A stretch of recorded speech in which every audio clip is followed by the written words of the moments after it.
Hello, and thank you for tuning in to Kentucky Good Vibes. I'm your host, Dishayna Perkins, and today I have the pleasure of interviewing the cast of the new hit movie release, Slice of Cake, directed, written, and produced by Marcus Muhd.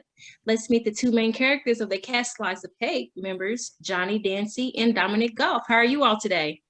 All right, Doing great. doing good. Cool, cool. So introduce yourselves and tell us a little bit about yourself and basically how you got started. Okay, I'll go first. Okay. Okay, my name is Johnny Dancy. My stage name is John D. And then I was born, raised in New Orleans. I moved to Houston in like 2015, and I've been out there ever since. So yeah, and I'm pretty much like entertainment. I like music. I'm into music. I'm into fashion, and I'm into pretty much film, and then other areas around that. So yeah, and that's just a few things about myself. Cool, cool. Say Nolans again. Nolans. Oh, New Orleans, same. Okay, Dominic. Gumbo Po Boys, yeah. Yeah. Yeah. So my name is Dominique Goff. I was born and raised in Houston, Texas.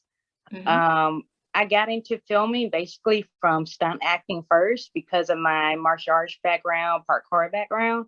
And I just started polishing up on doing a little bit of acting. Marcus gave me some some opportunities, and he just told me I was a natural, and it just grew from there. Cool, cool. Okay, Yeah. so what you say? I said, so yeah, so that's it about me. That's a little background. Okay, so basically, how did you all get involved with Slice of Cake? Like, how did that come about? We pretty much well, it was originally supposed to be for my father. His name, I ain't gonna say his name right now, but his name Quentin. I ain't gonna lie, I'm just put him out there.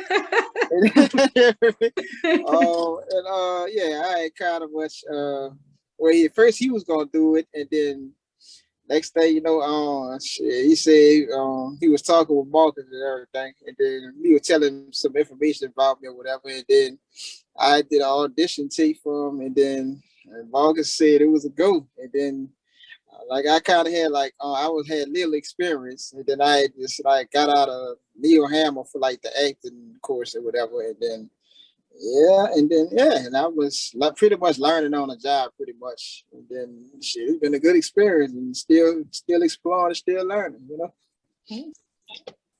Yeah. Yeah. Well, with me, I actually kind of been in a couple of little groups, with the acting and stunt acting. And I ran into Marcus one day, and Marcus kind of saw me, kind of had a good feel about me, I guess. And he was like, say a couple of things.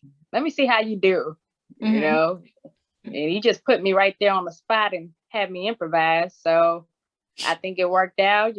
I was just in his memory, and he said, you know what, I think I got something for you. I think you could slide right in onto this. I was like, okay, well, slide me in. I met Johnny. I was like, Johnny, he thought he was fresh back then. He's like, I'm gonna get that.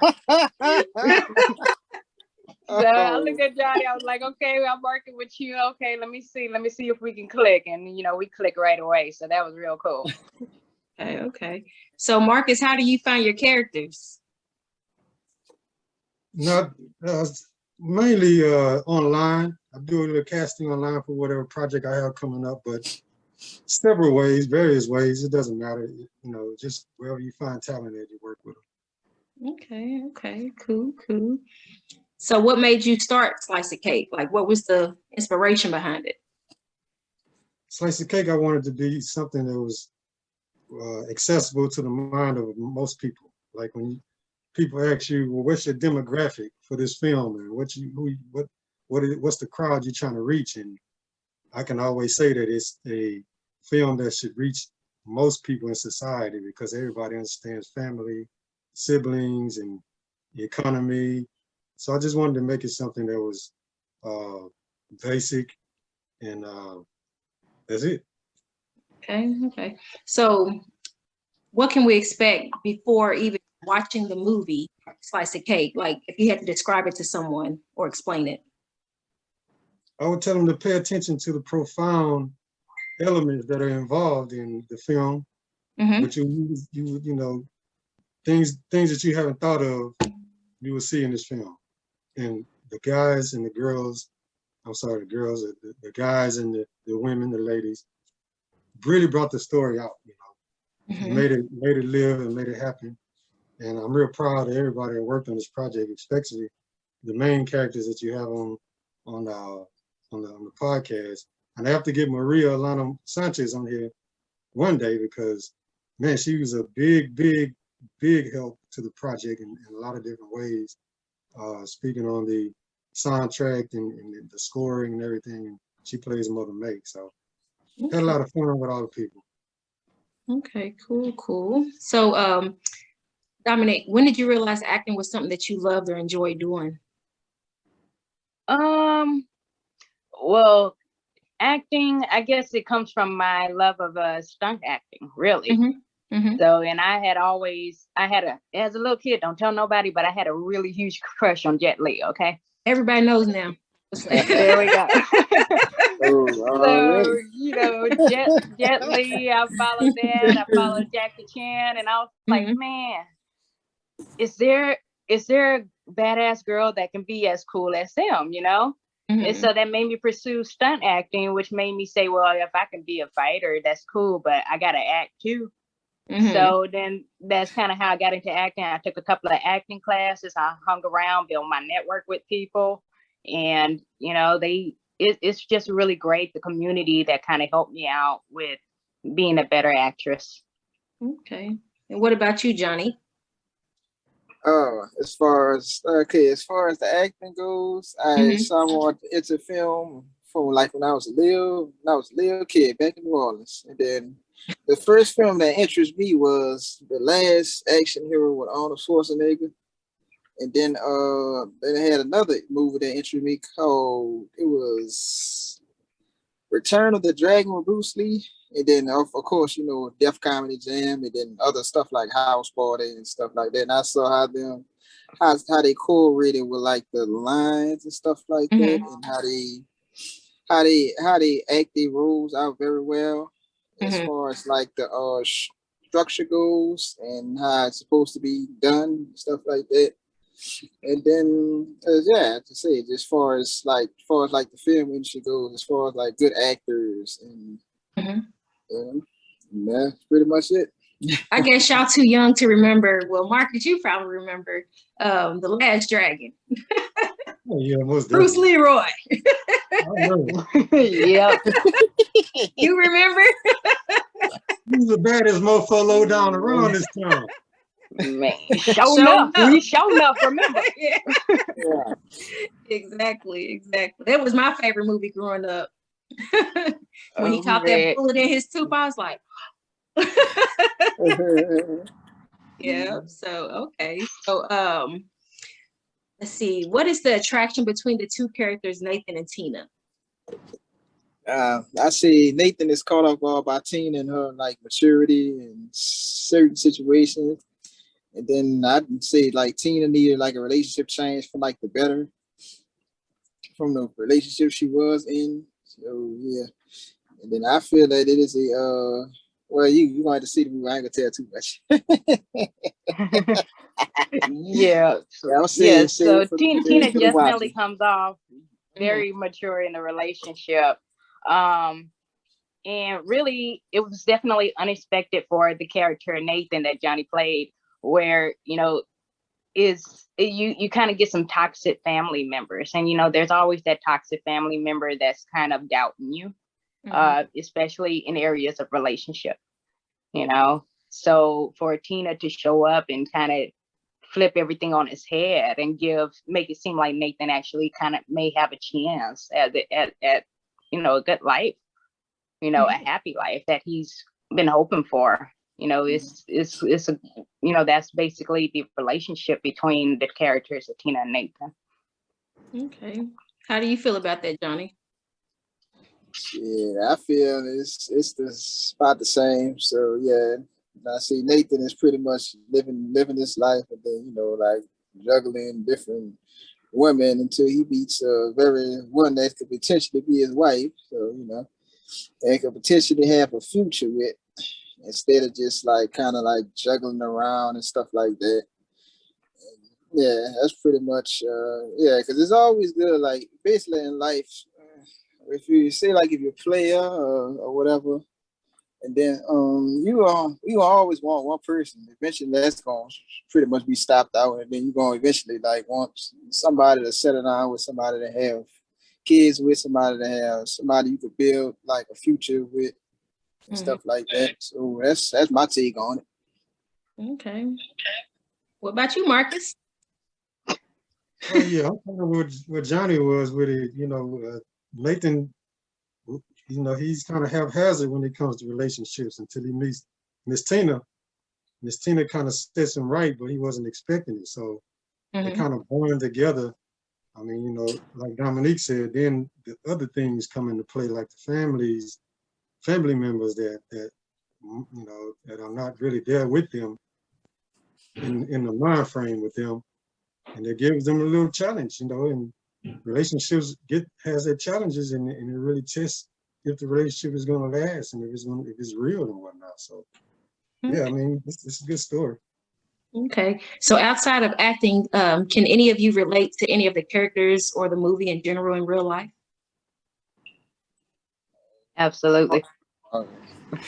I'm not in the movie and I can.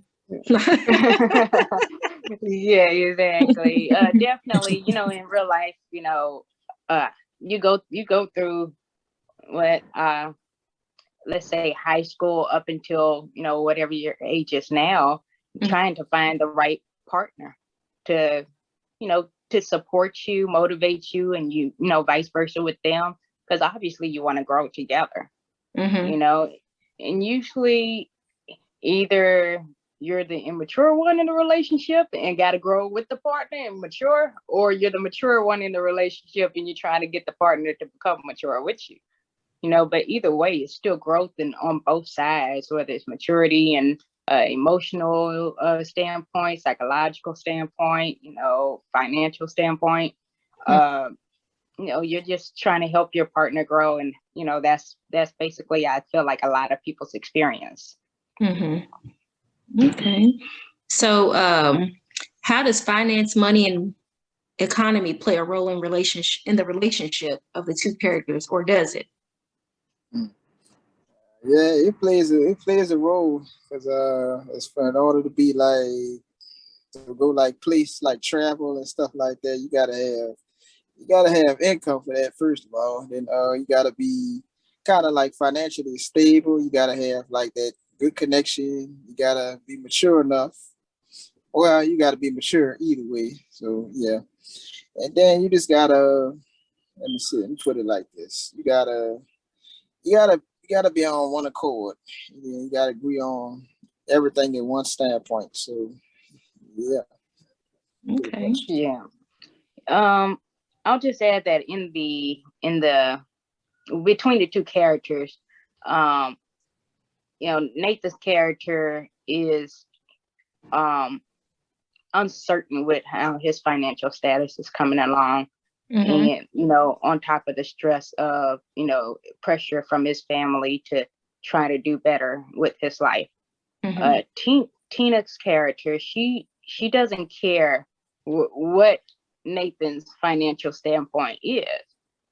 She's just, hey, I'm trying to be in a better relationship with someone, and all I need is for them to care for me. And finances can play both, a stress in the relationship role between the two characters, but it also plays, a slight uplifting role in the two characters. And it's just seeing how, whether what's going to break first, will it work or will it break? And that's what we're seeing in this story, is how is this going to balance out? How is this going to, work out? And okay. So what are your thoughts on abusive relationships? Abusive relationships, I feel like it shouldn't be no abusive relationship. If y'all are having like problems, or the other one is problematic, or violence occurs, I feel that y'all should just pretty much separate and get it out of that relationship instead of just staying in it.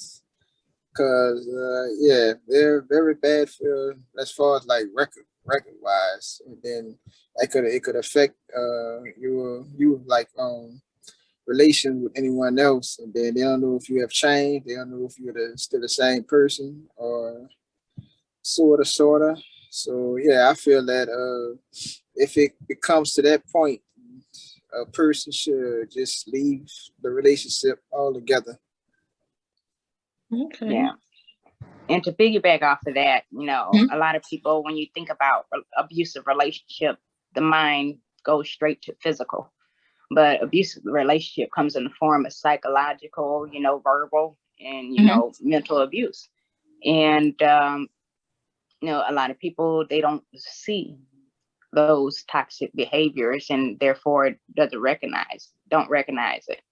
But you got to be aware of those kind of toxic behaviors and know yourself as a person and be confident in yourself, about, is this the right type of relationship that I want for myself?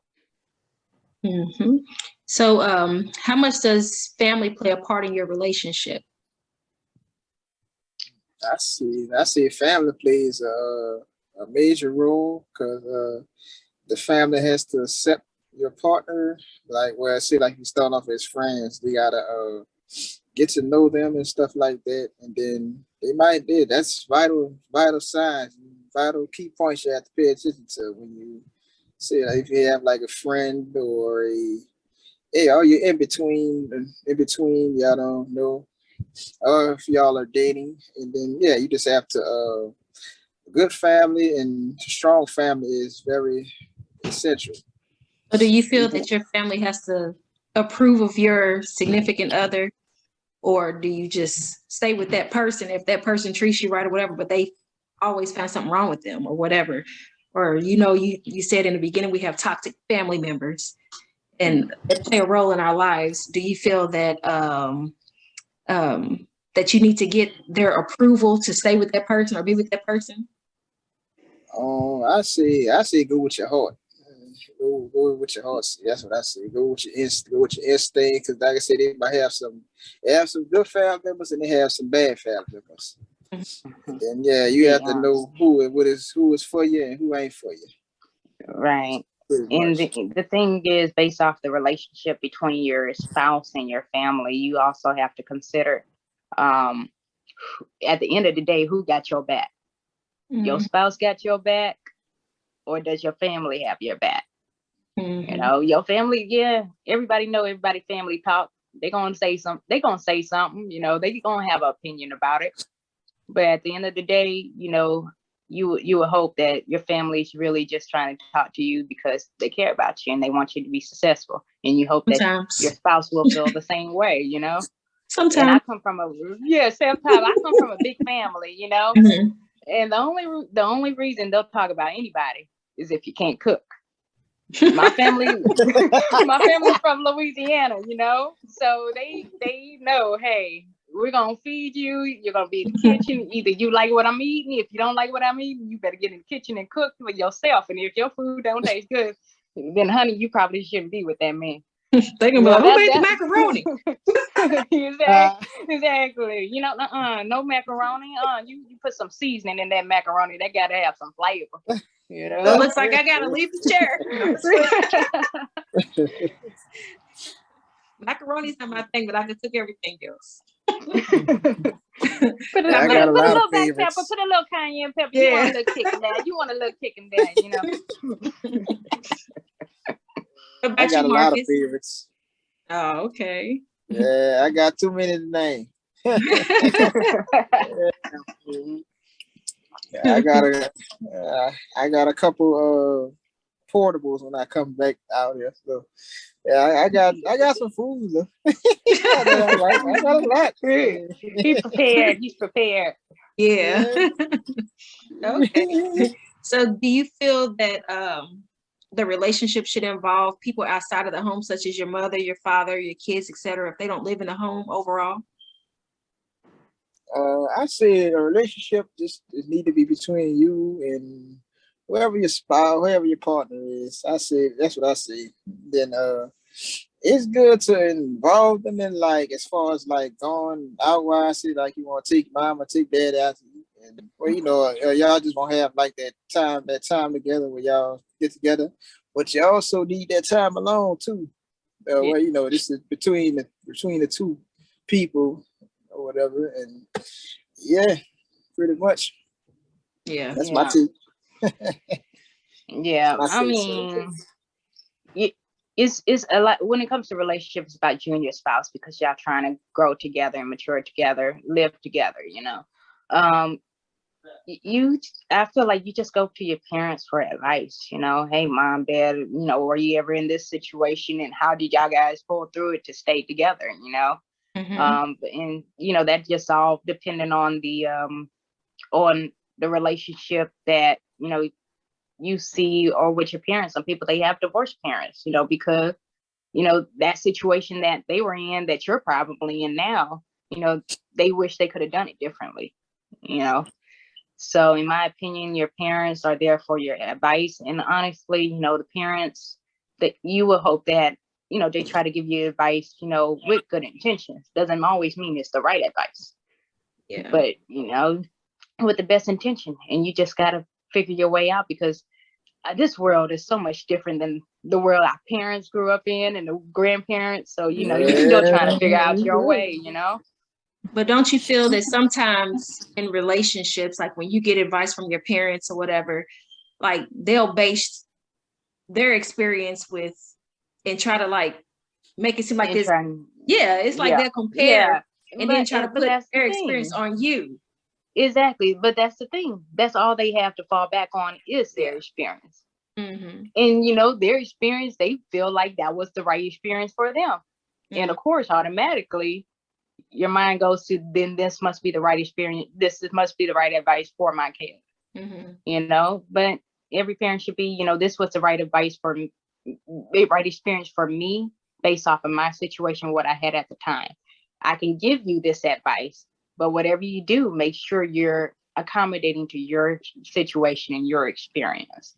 You know, that's the best thing that a parent could do is just hand down a piece of experience that the child does not yet have.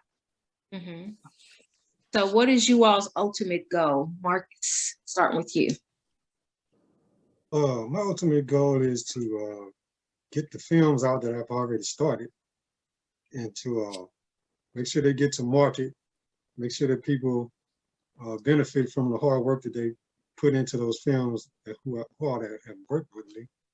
And by the way, Dominique, she does choreography, fight choreography. And she's done some work with me on some other projects, and she does work on other projects outside of A-Tone Productions. And Johnny, he's a rap artist, so he's a lyricist. If you need some writing done, you can get with these young talented people. But my ultimate goal is to have all the films that I need to make out and get involved with the industry a little more, work with some more people, learn some more.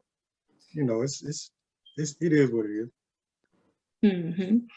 And another thing, like, I feel that everyone that plays a role in the movie should also put the movie on their platform. That way it can, you know, grow, you know, get the word out. That's the fastest way of getting the word out is just to keep on. It doesn't matter if it's every day. Like I tell my clients, like, hey, why don't you post my stuff? You know, like, hey, let's post it so we can, you know, it's not just me interviewing you. You know, you want your stuff to get out. You want people to know about the interview. So, you know, post it. I'm glad you said that because that's one of the reasons why I'm working with these two people here, right here we got on the podcast is because they are involved in the project, not just showing up on time and doing their work and having their lines ready to go and memorize and putting on a great performance.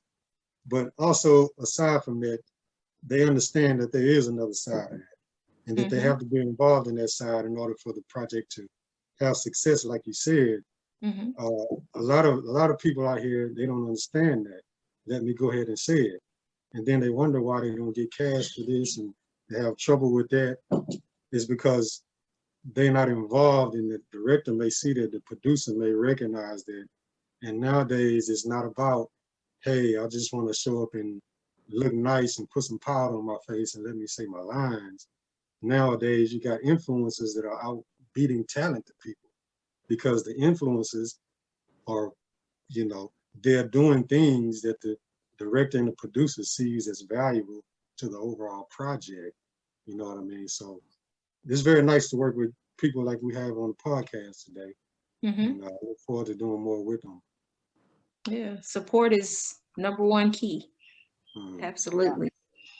It don't take much. It's not hard. Yeah, just a simple load and if you're doing something, you want people to know you did it. Yeah, it's very easy. Yeah, that's natural. Okay. So do you all have a favorite scene in Slice of Cake outside of the character that you play? Let's see. Definitely the dating scene for me. Yeah. As far as me, yeah, I agree with Dominique on that one. I like the dating scene pretty much. We have a match. Honestly. Hey. Yeah. Good job, Marcus. The love connection. Yeah, but the dating scene definitely, because you feel the connection with those characters. It's a very strong connection, and you see their personality too. So you see the, you know, the slight unconfidence that Nathan had and the immaturity, and you see the maturity that Tina has, and you know her personality where she's a little sarcastic, you know, but in a playful way. So yeah, the dating scene is definitely, I think, our top favorite scenes for sure. Okay. I feel like I'm the talk show host. Like, hey, so we've got a connection here. Yeah, opposites attract in this film. You know, it shows how opposites really do attract. Yeah. Nathan being immature and Tina being very mature, and it just works out. You know what I mean? That's true. So let's see. Could you see acting as being something that you could do for a long time? And have you ever considered writing your own movie? Yes, I consider it because I want to, like, as far as the acting and all that other stuff I had just named when we started this interview. I see myself as kind of like being on a scene, but I actually want to get to the point where I could be behind the scenes.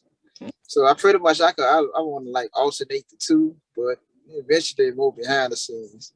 Now I want to get it to that point, and then kind of like bringing out new talent, and that's the point I'm trying to get to. Okay. Yeah. Yeah. Me, I definitely still want to do more stunt acting. I want to do it while I'm young. You know, I don't want to be 50 trying to do flips and stuff. Yeah, I'm sorry. I love Jackie Chan, but I don't think I can do it like that. So he's one of a kind. Ouch! She gonna be like this in the camera. Yeah, but yeah, definitely want to do more the stunt acting. Definitely the acting, because it just feels really great being able to connect with the character, relate with the character on camera. And I also love doing stuff in the back as well. It's like the fight choreography that Marcus has mentioned. I have, thanks to Marcus, you know, he helped me out, you know, being able to get to a point where I can, you know, where I could direct my own, you know, my own stuff. So I'm definitely growing in confidence in being able to do that kind of, all those areas that I really enjoy doing. Okay. Johnny, anything else you got to say before we wrap up? Yeah, I'm pretty much done. I see what I see. He's like, oh. Okay, so before we felt like you threw him on the spot there. Yeah. He's like, yeah, that's all right. Blew my cover. See it best. She blew my cover. We good. Okay, so before we wrap up, if you could write your own movie, what would it be about? Oh, man. Well, as far as me, it'll be about, I guess, it'll be about probably like certain subjects. Yeah, because I probably try like to mix some genres together or something. But it'll be about a few things. I see like some. I like to do like different genres, like sci-fi, like horror, or something like that. Or either that, or adventure, or drama, psychological, or either that, or suspense, or something like that. I'll probably mix in the genres like they do in the music. So yeah, that's pretty much. Yeah, and I'll talk about certain subjects in the movies. Mhm. Mhm. Okay. What about you, Dominic? I would like to, if I could write my own movie, I would like something that's very relatable for me. And I'm actually deaf in one ear and don't have a very good hearing in my other ear. So definitely, something in regards to making more disabilities or awareness on disability, but also throwing an action in there, because everybody, when you think of in movies, mostly media, they portray disabilities as more of a weakness. And, that's, I don't want the media portrayed. I want them to portray disability as a strength, and that's definitely something I would love to create and bring to life one day.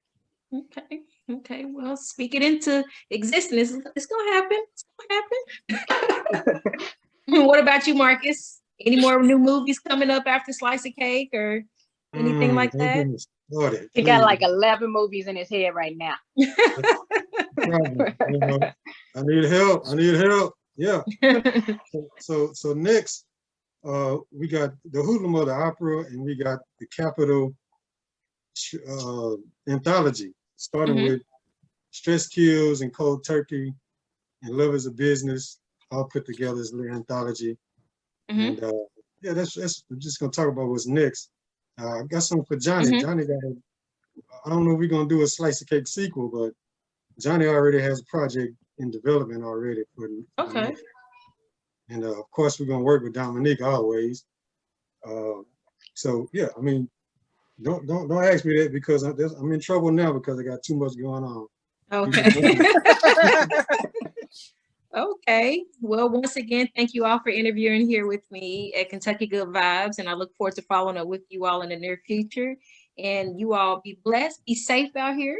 There's still a pandemic going on, and we made a love connection, I think. Now this playing. She cut out. But she's like, hey.